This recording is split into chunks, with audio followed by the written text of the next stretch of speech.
I'd spent all night chasing ghosts and had the hangover to prove it. Were it not for the shrill ring of the telephone, I would have slept through the whole day. It's noon. The kid said, over the wire. You planning on coming to the office today? I wanted to say something witty, but last night's libations only allowed for phlegm-coated coughs. Charming, boss. Even though the sky was overcast, the light of the outside world hit my eyes with the tenacity of a freight train. There's a lady here. Missing persons case. Says it's urgent.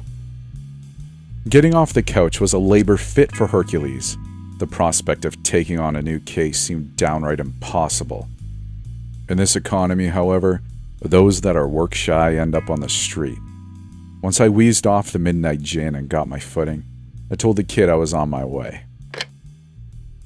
Her figure only accentuated her nervousness.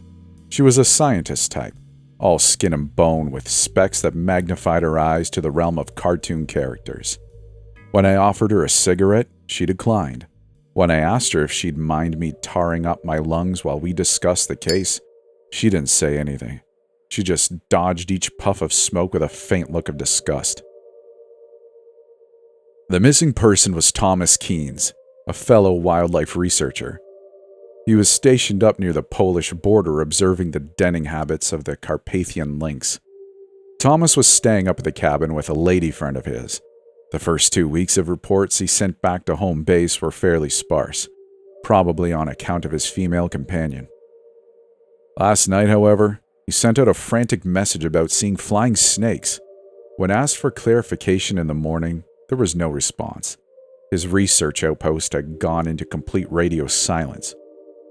I didn't make a show of asking why she came to me and not the police. I already knew the answer. The cops didn't go into the forest. Sure, if there was a missing persons report, they would check eventually, but they would take their sweet time with the paperwork. The journey would take the state boys a week at least. If the client wanted quicker results, they came with a premium. I do my best to stay out of the woods. Urban life is predictable. Its rhythm is steady and reliable. If things ever go tits up on a job, there's a decent chance a civilian will call the state boys to get you out of a clinch. As loud and crowded as the city might be, there's an air of safety in it. Nothing of that sort exists in the wilderness. You're either on your own, or you're surrounded by things you can't negotiate with. I do my best to stay out of the woods, but I was a month behind paying the kid. He's family and all, but both of us are aware he could be making better money somewhere in the tech sector. Knowing that even blood will eventually come to reclaim debts, I told this scientist broad I would look into her missing colleague. I gave the kid some of the upfront cash and kept the rest for petty spending. While I made my way up to the cabin, he'd dig around the net for more information about Thomas Keynes and his mystery female companion. It was a 45-minute drive through hilly country where the radio signal strains. The longer I spent behind the wheel, the worse the sky looked. I feared getting washed off the road into a fiery death below, but mercifully enough, the rain didn't start in earnest until I reached the village. It was last bastion of civilization before Keynes' cabin. I didn't want to go into the woods without any upfront intel. Figured the best place to loosen tongues would be at the village pub. The outside of the establishment had a veranda sheltered by a large tarp bearing the name of a beer that's been off store shelves since before the country split. The series of worn benches outside of the pub were completely empty, with the exception of a scrawny redhead that couldn't have been older than 19. He had no appetite for words. His attention was solely focused on the mug of stale beer and shot glasses of Slivovitz he had in front of him. The young buck seemed to be going through some internal crisis I wasn't privy to. Not wanting my shoes to get wet, I left him to it and went to order a drink. The pub was filled with a thick curtain of cigarette smoke and the unmistakable scent of manure. An island of mud and grime covered what remained of the doormat, and then spread out in dirty tendrils to the tables at which the farmers sat. The tablecloth was of tartan plastic, and the walls were covered with folk illustrations which decry the evils of alcoholism with a wink and a nod. When I entered, The pub's all-male clientele was focused on the rerun of Commissar Rex on the battered CRT above the fireplace, but their attention quickly turned. Their eyes were far from kind. Even though I was an unwelcome guest to the rural clientele, the bartender seemed to be happy for a new customer. I took a seat at the bar and ordered a beer, seeing the faded remnants of lipstick on my glass. I ordered a shot of Slavovitz for disinfectant. I wasn't worried about the state boys making me blow. They stick to the highways and cities. The drinking laws in the sticks are considerably more improvised. Once I had thoroughly cleansed my digestive tract with the liquor, I got to chatting with the bartender. The man had the friendliness his occupation required of him. He was quick to recall Thomas Keynes and his companion. The Brit and the American woman had indeed stopped by a couple times, the bartender claimed. Touchy couple, but polite enough. Bought a bottle of Slavovitz a couple days back. Keynes even spoke a bit of Slovak. Asked something about flying snakes. At the mention of flying snakes, a gust of forced laughter escaped from the table behind me. By the time I turned my chair, the rest of the patrons uneasily joined in. "Excuse me for eavesdropping," said a heavy-set man who sat at the head of the table. Unlike the rest of the clientele, his clothes showed no signs of labor or mud. "The foreigner was asking about a little rumor that has sprouted in the village. A snake fell out of the sky last autumn, right outside of the church. Quite the stimulating event for our little community. All sorts of theories were floating about. Luckily, nothing nefarious was at play. Turns out a stork just made its nest in the church tower. Clumsy bird had us all worried. There's no article here, if that's what you're looking for." "I'm not a journalist," I said. "I'm a private detective looking into the appearance of Thomas Keynes and his partner." "Ferohalchin, mayor of this humble settlement," the heavy man said, getting up. His clothes were clean, but his palms had the blisters of lifelong labor. He shook my hand as if he were trying to squeeze the life out of it. "I assure you, no one in this pub, or this village, knows anything about the researcher. As a representative of the people, I would also advise you not to upset the local population with questions. If the state police want to discuss matters with us, they're more than welcome to visit." The tone in his voice suggested that I leave. The glares from the rest of the table only punctuated that suggestion. Not wanting to end up rotting in a ditch somewhere, I took the unspoken advice to heart. I drank as much of the bitter beer as my stomach could handle, put my money on the bar, and left. I was set on getting in my car and driving up to the cabin, but I paused before going back into the rain. The red-haired youth sitting on the veranda had polished off his shot of Slavovitz and was about halfway done with his beer. He was doing his best to not meet my gaze. Sensing the loose thread of a mystery, I turned to him. "Hey, friend," I said with as much cheer as my hangover would allow. "You know anything about the scientist up in the hills?" The youth recoiled at the sound of my voice. He said he didn't know anything about any scientist. What he did know, though, was that the hills were no place for a man from the city. They were no place for a man at all. With that, he got up and retreated into the rain. I didn't notice it when I first saw the youth, but there was a strange bracelet around his wrist. Chunky, metal, jagged. I watched it as he walked away from me, trying to figure out what it was. My theorizing didn't last long. Soon my cell rang with new information. Did some digging on Thomas Keynes' companion. The poor reception muffled the kid's voice, but I could hear him fine enough to understand. Veronica Muller, 28. Project manager at a headhunting firm on the East Coast. Past 20 posts on Insta at the Slovakian countryside. More importantly, though, there's an interesting charge on her credit card from yesterday. The farmers inside had turned their attention back to Commissar Rex. I figured I was safe for a cigarette. "Well, don't leave me hanging," I said, lighting up. MA 866, Marana Air, Pro Pride Tatry to Atlanta. Single ticket. Flew out the night Thomas Keynes went radio silent. Despite the hangover, my senses were still kicking. As I breathed out my first puff, I expelled all my doubts about what happened to Keynes. "Case solved," I said. Is it? The kid's voice replied. Thomas Keynes takes out his gal on a research trip. Bartender said they were a touchy couple, probably a fresh relationship, volatile stuff. The lovebirds shack up in the woods, have the time of their lives, but then the novelty fades. They fight, she leaves. Keynes suffers a broken heart. That doesn't explain anything. What about the radio contact? What about the flying snakes?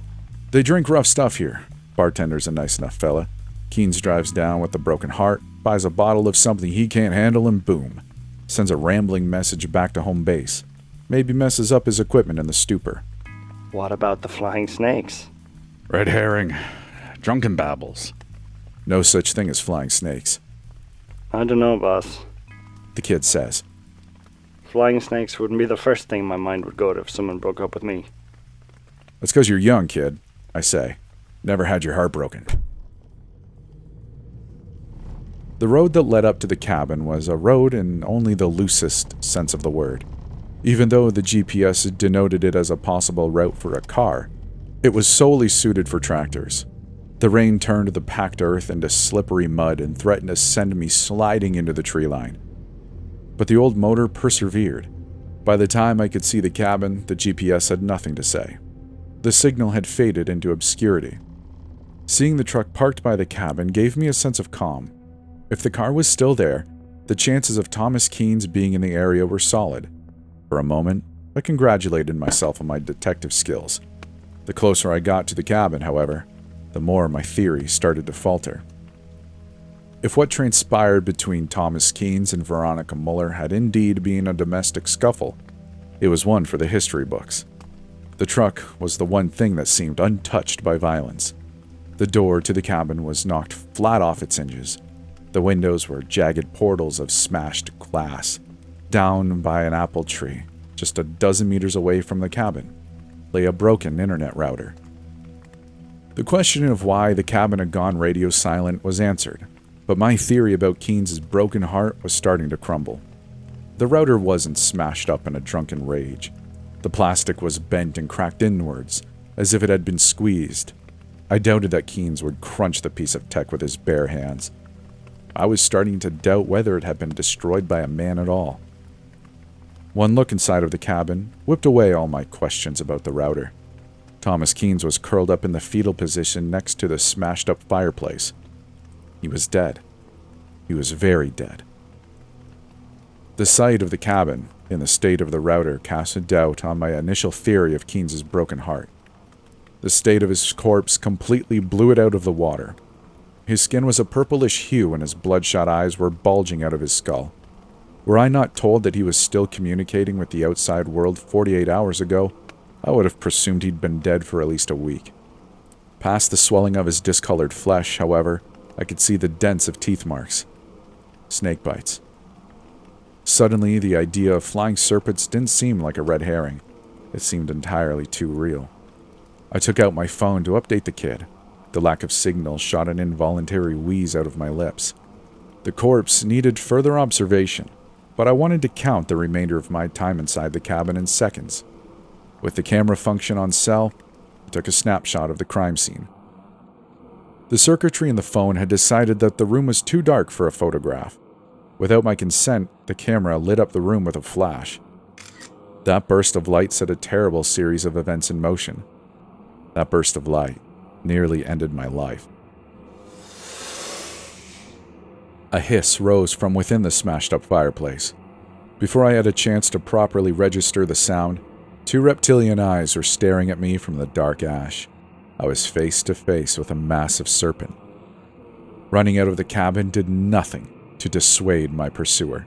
With sweat rolling down my brow, I tried to lift the dislodged cabin door and use it to block the flying snake's path. It was useless. The winged reptile met the wood with the force of a battering ram.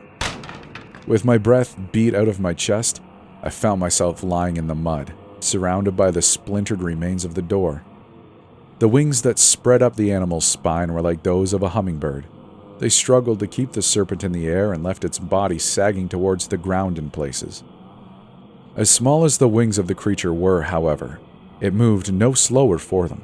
In an instant, the beast circled back to its prey.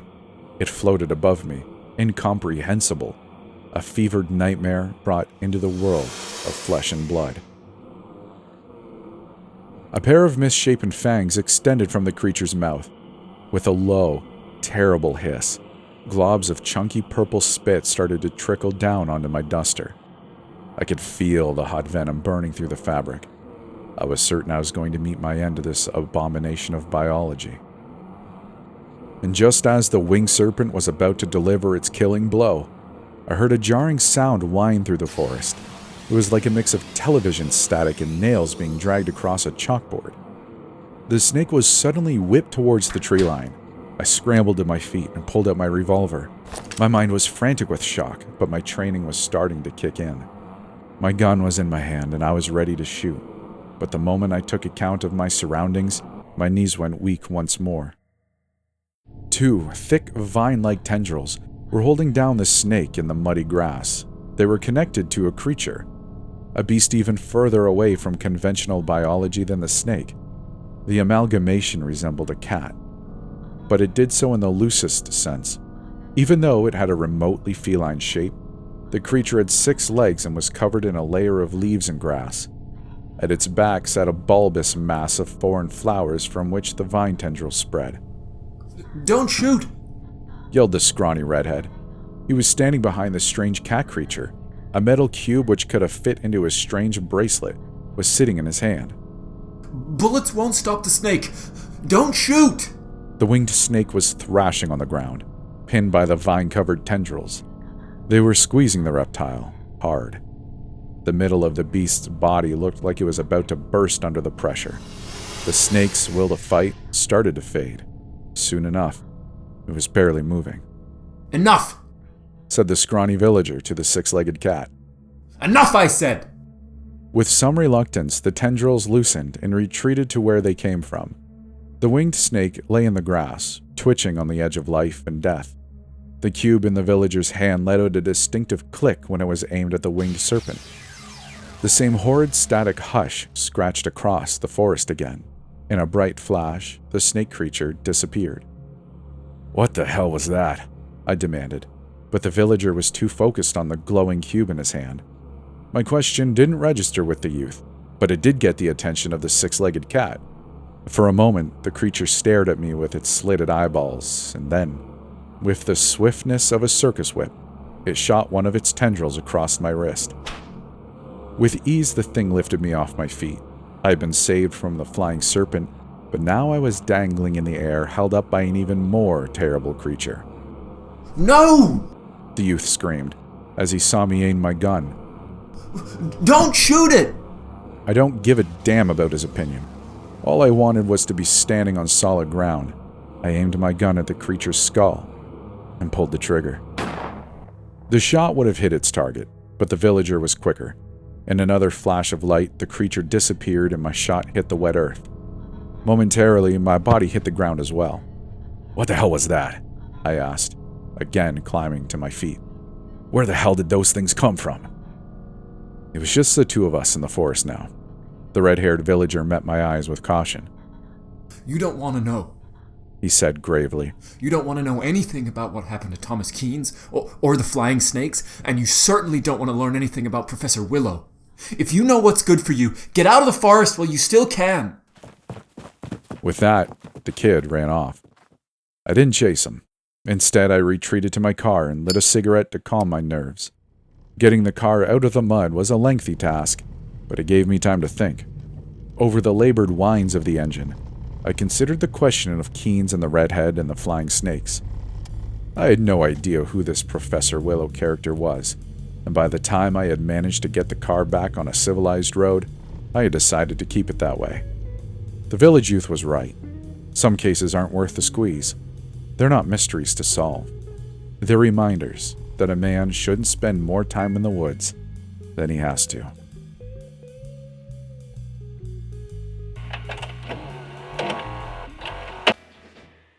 And so concludes another episode of the United People's Institute series. Next Thursday comes a tale of concerts, warehouses, and electric rats, read by Creepy Oz. If you can't wait a full week for another episode, drop by patreon.com/MikeJLanger for the full 20-story season and a bunch of other early and bonus content. Also, if you haven't heard the first season of the United People's Institute series, there's a big old jumbo video of it down in the pinned comment for binge consumption. Big thanks to Stories After Midnight, Caolan O'Neil Fordge and Sam Barlian for lending their voices to the tale, and Repulsive for providing the spooky tunes. If you've made it this far into the video, tell me about a time you solved a mystery. Who knows, maybe a bit of your detective skills will worm itself into another tale on this channel.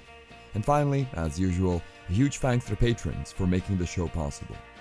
Big old thanks to Bob Kondirk, Dante Kincaid, Matt, Joyce, Mr. CreepyPasta, Kus, Christopher Barunda, Dying Sun, Charlie Cooper, Paul Evans, Quiet Pills, Shion, and Benoit Chaminot. If you want to join these illustrious scientific minds, drop by patreon.com/MikeJLanger. That's it for me this week. Hope everyone is safe, sane, and healthy out there.